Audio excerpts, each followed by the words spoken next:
చూసిన తర్వాత మీ కథలో కూడా ఒక పర్పస్ కనిపిస్తుంది. అంటే ఏదో ఊరికేదో ఇవ్వాలి, ఊరిని ఒక ఎమోషనల్ బాండేజ్ కనిపిస్తుంది, ఒక బ్యూటిఫుల్ లవ్ స్టోరీ కనిపిస్తుంది.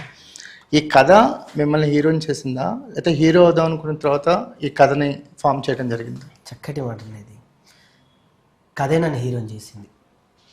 ఈ కథను పట్టుకొని మీరు ఎన్నో సినిమాలు చూస్తూ ఉంటారు. ఒక సీనియర్ ఫిలిం జర్నలిస్ట్గా మీకు ఇదే, మీరు భోజనం రోజు ఎలా చేస్తారో సినిమాని అలా రోజు తింటూ ఉంటారు, మీరు రోజు విశ్లేషిస్తూ ఉంటారు. నేను ప్రతిరోజు ఈ సినిమా అనుకొని ఎక్కని గడపలేదు, దిగని గడపలేదు.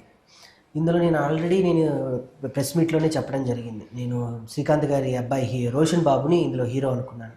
దాని తర్వాత సుమక్క కొడుకు, ఇద్దరు రోషన్సే. ఆర్లు పోయి ఈ ఆర్ రాకేష్ అని ఇరుక్కుంది. ఎందుకని వాళ్ళు ఈ కథ చేయడానికి లేదు స్వామి, పాపం వాళ్ళు ఉన్నారు. అప్పటికి రోషన్ బాబు పెద్దగా లాంచ్ అవుతున్నాడు, సుమక్క వాళ్ళ బాబు చాలా పెద్దగా లాంచ్ చేస్తున్నారు.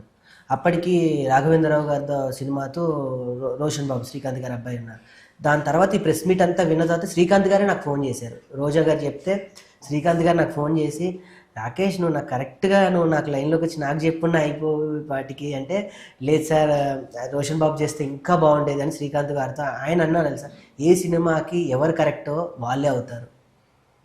నువ్వు పెళ్లి సందడికి 100 మందిని అనుకుంటే ఓన్లీ శ్రీకాంతే వచ్చాడు, నాకు నిన్ను చూస్తే అలా అనిపించింది అంటే నేను శ్రీకాంత్ గారి ఫ్యాన్. నా హెయిర్ స్టైల్ కూడా అలానే ఉంటుంది, పిచ్చి అభిమాని శ్రీకాంత్ గారికి.